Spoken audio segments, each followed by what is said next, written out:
most of the time, where do most people have their attention? On the rim. On the rim. That's right.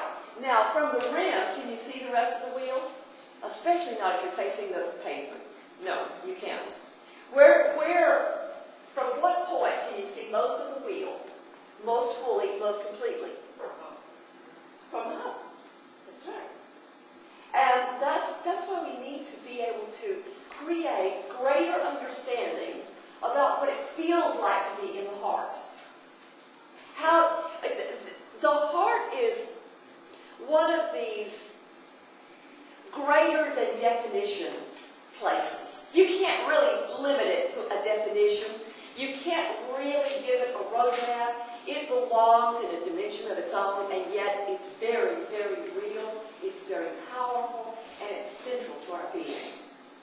And so, rather than giving verbal descriptions of how to get there, or roadmaps, or protocols that could all be turned into doctrine, God help us if we create another doctrine.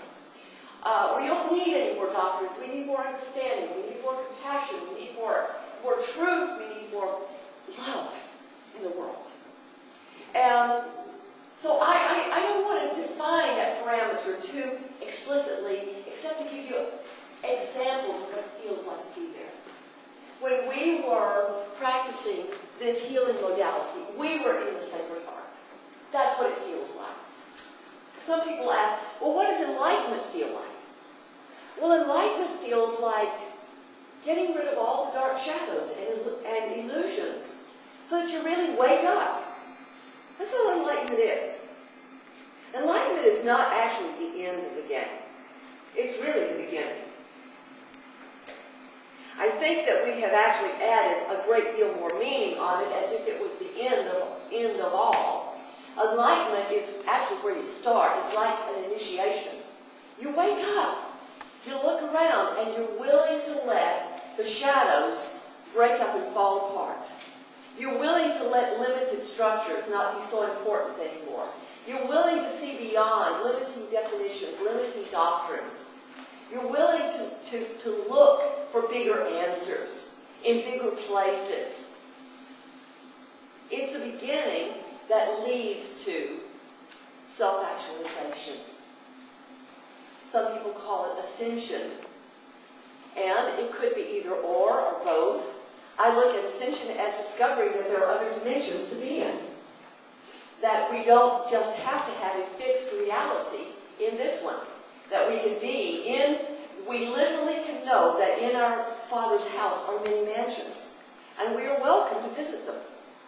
And decide which mansion is best for us. Which mansion allows our love to grow into the greatest and most loving force in the world. When you were with Yeshua, did you ever go to another dimension with him? I suspect I was in another dimension with him. In those days, I never got tired. The paint would dry almost immediately. Everything I wanted was provided. There was no game. There was no resistance. I can tell you one thing. I was either in the Sacred Heart or I was in another dimension, because there were no games or predicaments. One of the reasons the painting was completed so quickly is because the paint dried every day. Oil paint. And the other, I know we've got several artists in the room. You know that part of the creative process is the jungle that we go, the creative jungle we walk through, where we release all of our expectations and we explore the various possibilities. Sometimes we go down blind alleys and we have to turn around and go back, and then we find another.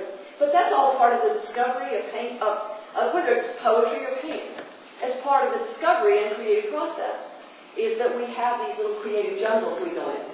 Well, there were no creative jungles. There were no moments of lost time. And nor did I feel like I was on a highway. It was just that everything was gracefully unfolding completely in every moment the way it should. And no hitches on anything. So a painting that could have taken from 6 months to a year. Painting is exactly 4 feet square. With a frame, it's much larger. It's 5 feet square with a frame, but he asked for it to be 48 inches.